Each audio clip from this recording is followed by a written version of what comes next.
మన కొండ మామిడికాయలు ఇవి చూసారా ఎలా వచ్చినాయో. ఇలా కట్ చేసేసుకోవడం ఇవి.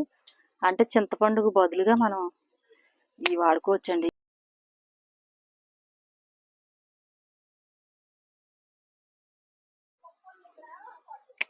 ఇవన్నీ మళ్ళీ కొమ్మలు ఇవ్వండి, చిగుర్లు అనేది మళ్ళీ వస్తాయి అనమాట. మనం ఏదో ఒకటి పోషకాలు ఇచ్చుకుంటే చిగుర్లు అది వచ్చి కాయలు అయితే వస్తాయి. చూసారు కదా ఇవి వచ్చాయి అనమాట.